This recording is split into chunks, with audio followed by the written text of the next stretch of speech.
हाँ तो नमस्कार मेरे प्यारे दोस्तों, स्वागत है आप सभी का आपके अपने प्यारा सा YouTube channel Subodh online classes पर।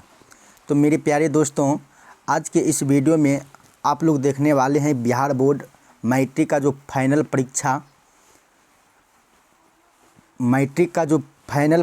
होने के लिए जा रहा है वो उसी का क्वेश्चन बैंक आज आप लोग देखने वाले हैं, उसमें भी हिंदी का। और ये है 15 फरवरी के लिए। विषय कोड देख लीजिए आप लोग 101 है, ठीक। आप लोग थंबनेल पर देख ही रहे हैं और ये 15 फरवरी के लिए है। और इस वीडियो में जो आप लोग देखने वाले हैं, कि 2011 से लेकर 2023 तक के सभी प्रश्न है लेखक परिचय से। किस से? लेखक परिचय से। अगर आप इस वीडियो को देख लेते हैं तो आपके एग्ज़ाम में यहाँ से इस क्वेश्चन बैंक से एक भी प्रश्न लेखक परिचय से नहीं छूटेगा। तो चलिए, अगर आप वीडियो में बने हैं तो वीडियो को लाइक कीजिए। अगर अभी तक आप चैनल को सब्सक्राइब नहीं किए हैं तो चैनल को भी सब्सक्राइब कर दीजिए। तो चलिए चलते हैं क्वेश्चन की ओर और देखते हैं कि क्या है इस क्वेश्चन बैंक जो 2024 का फाइनल परीक्षा हिंदी का 15 फरवरी को है। क्या है उस क्वेश्चन बैंक में, कौन सा प्रश्न है, उस प्रश्न को आइए हम लोग देखते हैं। और आप लोग याद रखिएगा, जो मैं बताऊंगा उस चीज़ को आप लोगों को याद रखना है। तो आइए क्वेश्चन को देख लेते हैं। तो चलिए, आप देख सकते हैं लेखक परिचय से है सारा क्वेश्चन। सबसे पहले हम देख लेते हैं कि श्रम विभाजन और जाति प्रथा जो पहला चैप्टर है गद्य खंड से, हिंदी का जो गोधली हिंदी है उसका जो पहला चैप्टर है गद्य खंड, यहाँ देख सकते हैं आप गद्य खंड, उसी का जो पहला चैप्टर श्रम विभाजन और जाति प्रथा है। आज पहले हम जान लेते हैं कि ये क्या है, श्रम विभाजन और जाति प्रथा क्या है। और यहीं से आप लोगों को याद रखना है, जो मैं बताऊंगा उस चीज़ को आप लोग को सिर्फ याद रखना है। सबसे पहले तो आपके एग्ज़ाम में प्रश्न पूछा जाएगा कि श्रम विभाजन और जाति प्रथा। सबसे पहले जो क्वेश्चन पूछा जाएगा आपके एग्ज़ाम में, पूछा जाएगा कि श्रम विभाजन और जाति प्रथा के लेखक कौन है। तो यहाँ देख सकते हैं आप, दिखाई तो उतना नहीं अच्छा दे रहा है, तब पर भी आप लोग सुनिएगा ध्यान से। तो इसका जो लेखक है वह डॉक्टर भीमराव अंबेडकर। आपको याद रखना है, आपके एग्जाम में प्रश्न पूछा गया प्रश्न है यहाँ से कि श्रम विभाजन और जाति प्रथा का लेखक तो डॉक्टर भीमराव अंबेडकर। अगला प्रश्न पूछेगा कि संविधान का जनक किसे कहा जाता है। संविधान का जनक किसे कहा जाता है? तो आपको याद रखना है कि डॉक्टर भीमराव अंबेडकर को ही संविधान का जनक कहा जाता है, ठीक।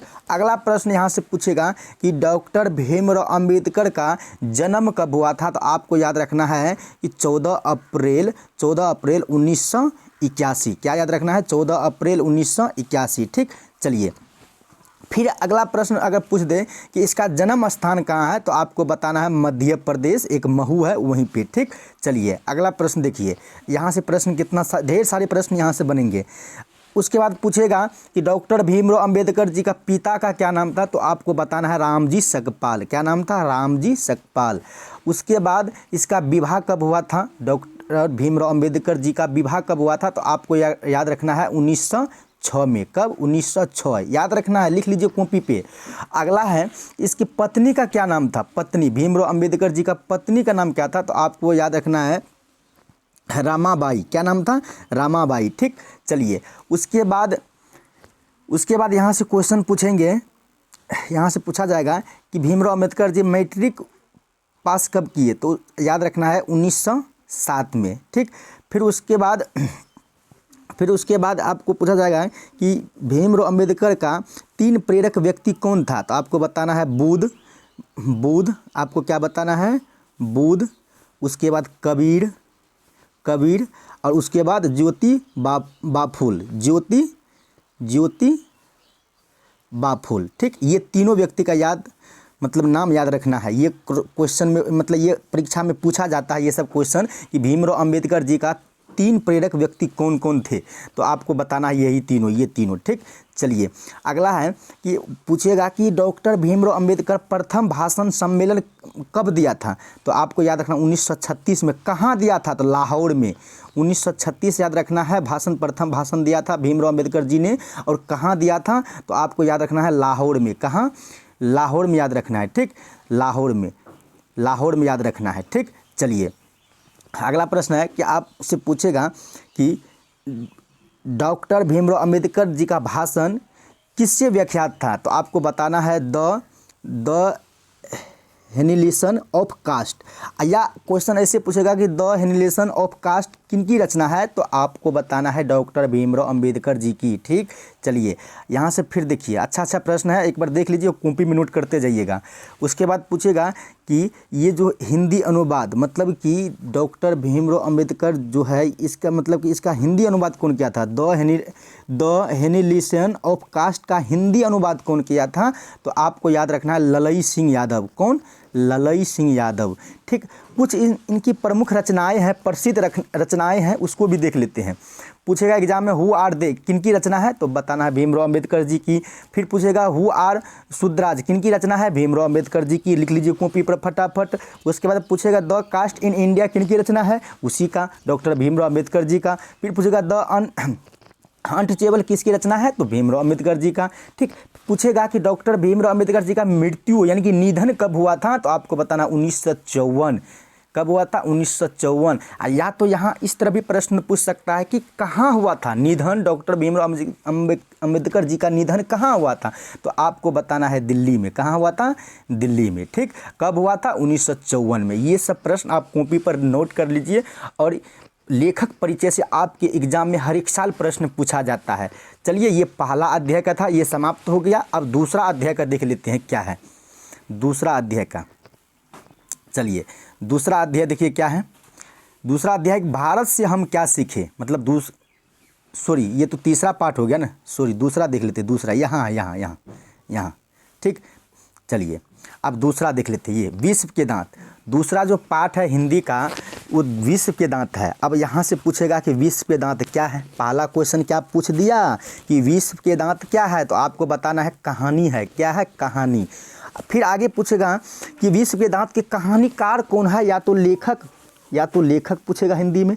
ठीक, कहानीकार पूछ ले या लेखक, तो आपको बताना है नलिन विलोचन शर्मा। ठीक, चलिए अगला देखिए। अगर पूछ दे कि नलिन विलोचन शर्मा का जन्म कब हुआ था? तो आपको याद रखना है बाबू 18 फरवरी 1916 में हुआ था। लिख लीजिए कॉपी पे, जन्म कब हुआ था? 18 फरवरी 1916 में। फिर अगला प्रश्न पूछेगा कि इसका जन्म स्थान कहाँ है? इसका जन्म स्थान तो आपको बताना है कि बदरघाट में। कहाँ है जन्म स्थान? बदरघाट। कहाँ है? बदरघाट। पूछेगा बदरघाट कहाँ पड़ता है? तो आपको बताना है पटना। कहाँ पड़ता है? पटना में। ठीक, चलिए अच्छा, यहाँ से पूछेगा नलिन विलोचन शर्मा का पिता का क्या नाम था? तो आपको क्या बताना है?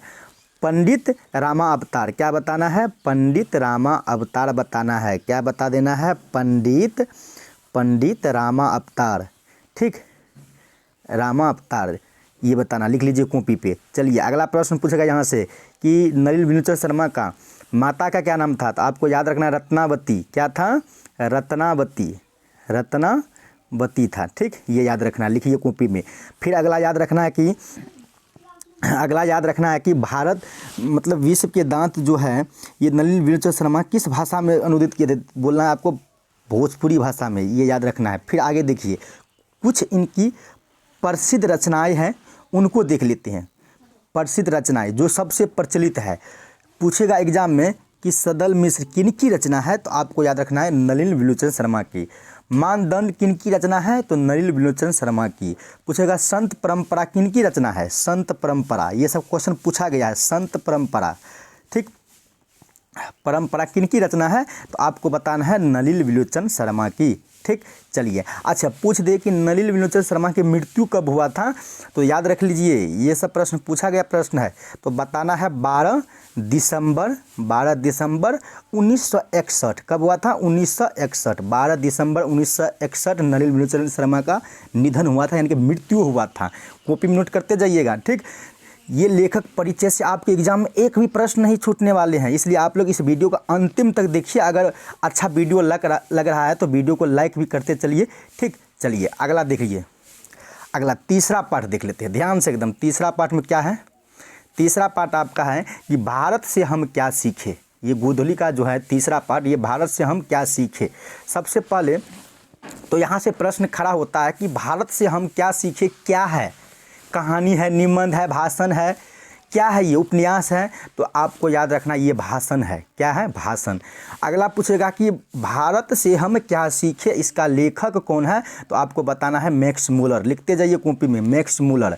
फिर आगे इनका जन्म कब हुआ था, तो बताना है 6 दिसंबर 1827। 6 दिसंबर 1827। पूछेगा इसका जन्म स्थान कहाँ है, तो बताना जर्मनी के देशो नगर में। ठीक, जर्मनी के देशो नगर में। ठीक, चलिए अगला देखिए क्या कौन सा प्रश्न बनता है। अगला प्रश्न क्या है, पूछ लेगा कि यहाँ से पूछेगा कि मैक्स मूलर, यहाँ से पूछेगा कि मैक्स मूलर के पिता का क्या नाम था, तो आपको बताना है विल्हेल्म मूलर। क्या नाम था, विल्हेल्म मूलर। उसके बाद यहाँ से ये भी प्रश्न पूछ सकता है कि 4 वर्ष के उपरांत पिता की मृत्यु हो गई थी। पूछेगा कि मैक्स मूलर कितने वर्ष के थे कि उसकी पिता की मृत्यु हो गई थी, तो आपको बताना है 4 वर्ष। ठीक, अगला है कि अगर इसके निधन के बारे में पूछ ले तो याद रखना है 28 अक्टूबर और 1900 में। कब हुआ था, 1900 में, यानी कि 76 साल उम्र हुआ था, उसी उम्र में वो दम तोड़ दिया। चलिए अगला देखिए, अगला प्रश्न अगला देखते हैं, एकदम ध्यान से, इसी तरह आप लोग वीडियो में बने रहिएगा। तो चलिए अब यहाँ से चौथा पार्ट शुरू हो रहा है। चौथा पार्ट यानी कि नाखून क्यों बढ़ते हैं, गुदली का जो चौथा पार्ट है, इनकी चौथा अध्याय है वो। तो सबसे पहले यहाँ से जो प्रश्न पूछेगा कि नाखून क्यों बढ़ते, ये है क्या, तो आपको याद रखना है ये ललित निबंध है। क्या है ये, ललित निबंध। उसके बाद पूछेगा कि नाखून क्यों बढ़ते हैं का लेखक कौन है, तो आपको याद रखना है हजारी प्रसाद द्विवेदी। क्या याद रखना है कि हजारी प्रसाद द्विवेदी। पूछेगा हजारी प्रसाद द्विवेदी का जन्म कब हुआ था, तो याद रखना 19 अगस्त 1907 में। कब हुआ था, 19 अगस्त 1907 में। फिर पूछेगा इसका जन्म स्थान कहाँ था, तो आपको याद रखना है उत्तर प्रदेश। कहाँ, बलिया में। कहाँ पड़ता है, बलिया, उत्तर प्रदेश में पड़ता है। ठीक, आइए इसका भी कुछ प्रसिद्ध रचना है, उसको भी जान लेते हैं हम लोग। कॉपी पर लिखिए आप लोग। पूछेगा एग्जाम में कि अशोक के फूल किन की रचना है, या अशोक के फूल का लेखक कौन है, तो आपको याद रखना है हजारी प्रसाद द्विवेदी। फिर पूछेगा कि शिरीष के फूल किन की रचना है, तो उन्हीं का, मतलब कि हजारी प्रसाद द्विवेदी का। फिर पूछेगा एक कुत्ता और एक मैना किन की रचना है, तो हजारी प्रसाद द्विवेदी का।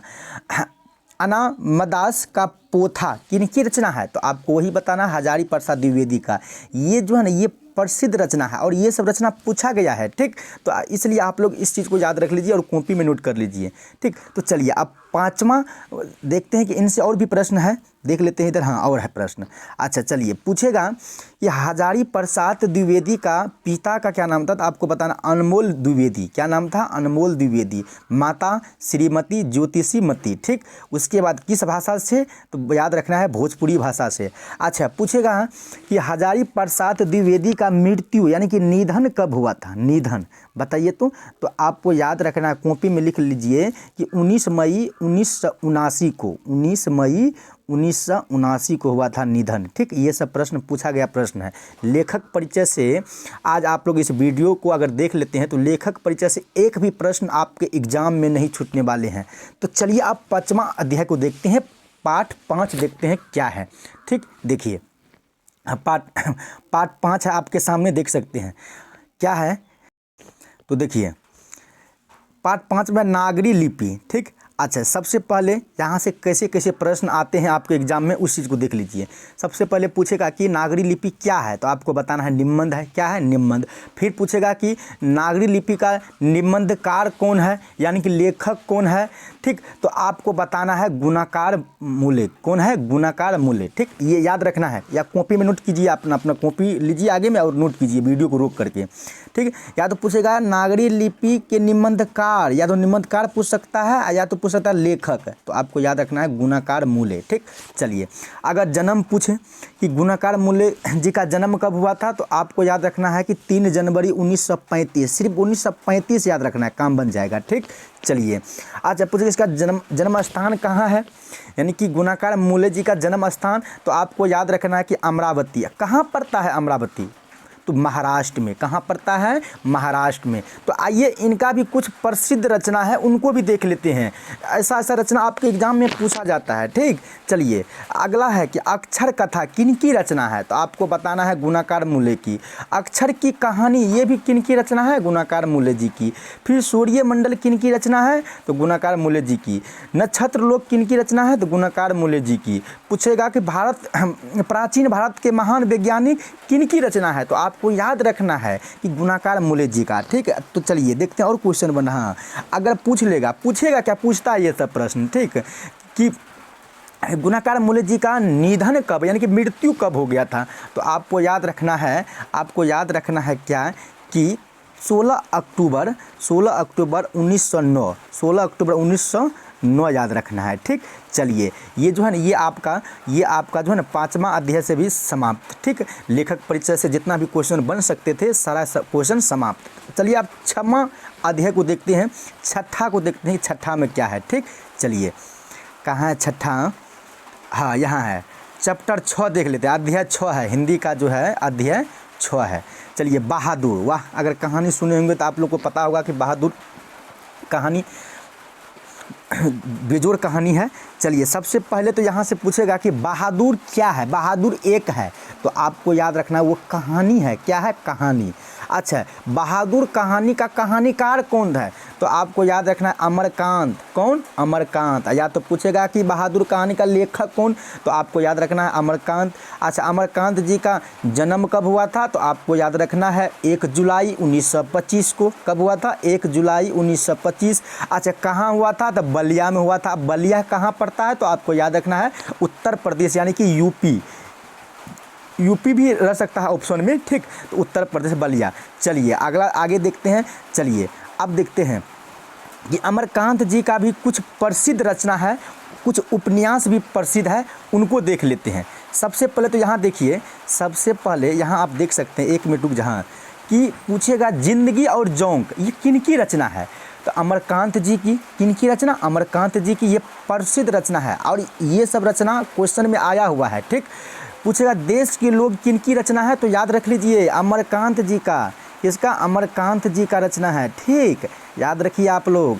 यहाँ से एक भी प्रश्न आपके एग्जाम में नहीं छूटने वाले हैं। 2011 से 2023 तक में सारा खेल खत्म। लेखक परिचय से पूछेगा मौत का नगर किनकी रचना है? अमरकांत जी का। मित्र मिलन किनकी रचना है? अमरकांत जी का। कुहासा किनकी रचना है? तो अमरकांत जी का। या तो ऐसा भी पूछ सकता है कि कुहासा का लेखक कौन है? तो आपको याद रखना अमरकांत जी। ठीक, चलिए आगे है, इसका कुछ उपन्यास है। ये 2 उपन्यास को आप याद रख लीजिए। ये उपन्यास सब पूछा जाता है कि सूखा पत्ता किनकी उपन्यास है? सूखा पत्ता किनकी उपन्यास है? तो आपको याद रखना है अमरकांत जी का। काले उजले दिन किनकी उपन्यास है? तो आपको याद रखना है अमरकांत जी का। चलिए ये भी प्रश्न आपके एग्जाम में पूछा जाता है कि अमरकांत जी का निधन कब हुआ था? जब जन्म हुआ तो मरना तो तय है ना, इसलिए जन्म भी पूछता है, जन्म भी पूछ लेता है और निधन भी पूछ लेता है। ठीक, तो चलिए निधन तो आपको याद रखना है 17 फरवरी 2014 को हुआ था। कब हुआ था? 17 फरवरी 2014 को। ठीक, अभी बारिश होने लगी है, तब पर भी क्लास जारी है, आप लोग सिर्फ देखते चलिए। ठीक, कॉपी लीजिए और कॉपी में नोट करते चलिए। अब देखते हैं हम लोग 7वां अध्याय को।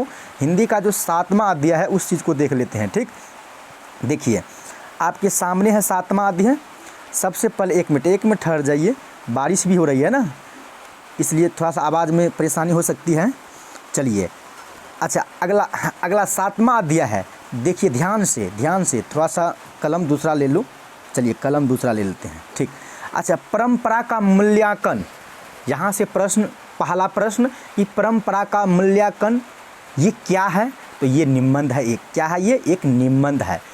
पूछेगा कि परंपरा का मूल्यांकन निबंधकार कौन है? निबंधकार तो रामविलास शर्मा। क्या याद रखना है बाबू? रामविलास शर्मा। आप लोगों के पास समय नहीं बचा है। 15 फरवरी से आप लोगों का एग्ज़ाम शुरू होने के लिए जा रहा है। ठीक, इसलिए आप लोग मन लगा करके, जतन लगा करके, बड़ी शिद्दत से एकदम तैयारी कीजिए परीक्षा का।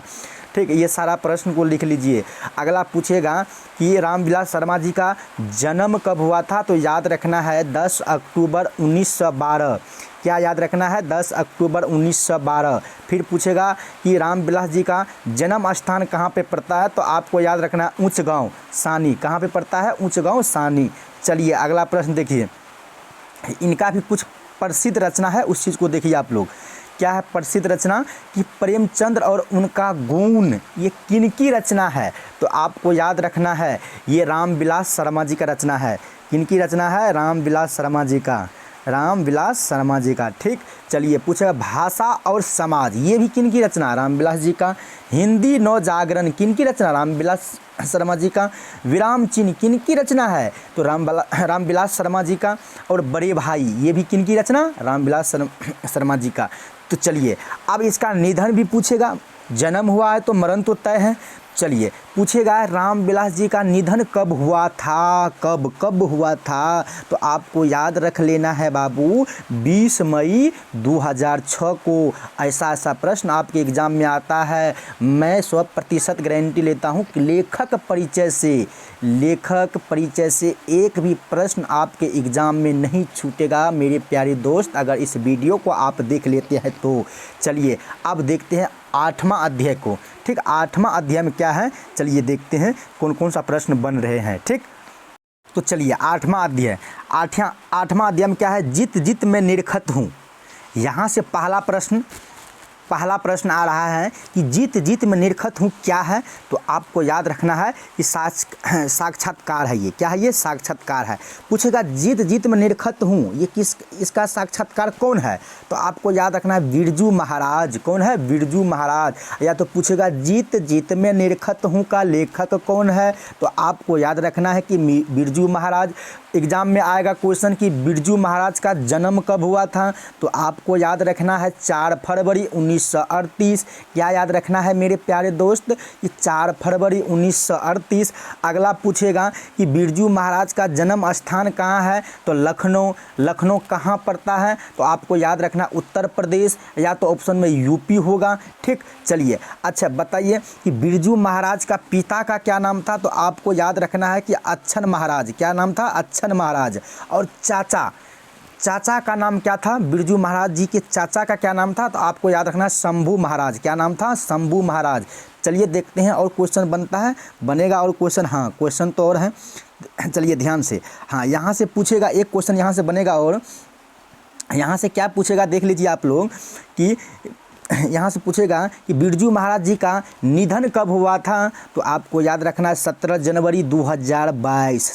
17 जनवरी 2022। ठीक, तो चलिए अब ये 8वां चैप्टर और 9वां चैप्टर को देखते हैं। 9वां चैप्टर से कौन कौन सा प्रश्न बनता है आपके एग्ज़ाम के लिए। चलिए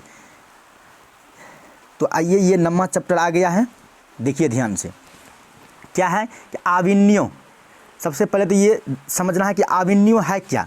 तो आविन्यो एक ललित निबंध है। क्या है? ललित निबंध। पहला प्रश्न हो गया। फिर पूछेगा आविन्यो का रचनाकार कौन है? रचनाकार कौन है? तो आपको याद रखना है कि वो अशोक वाजपेयी। कौन है? अशोक वाजपेयी। अशोक वाजपेयी जी का जन्म कब हुआ था? तो आपको याद रखना है और लिखना है। और लिखिए कॉपी में लिखना क्या है? लिखिए कॉपी में 14 जनवरी 1941 को। यहाँ से एक भी प्रश्न आपके बोर्ड एग्ज़ाम में नहीं छूटने वाले हैं, ये मेरा 100% गारंटी है। लेखक परिचय से जो भी प्रश्न पूछे जाएंगे। उसके बाद पूछेगा कि अशोक वाजपेयी का जन्म स्थान कहाँ? तो छत्तीसगढ़। कहाँ था? छत्तीसगढ़ में है। चलिए पूछेगा इसका मूल निवास।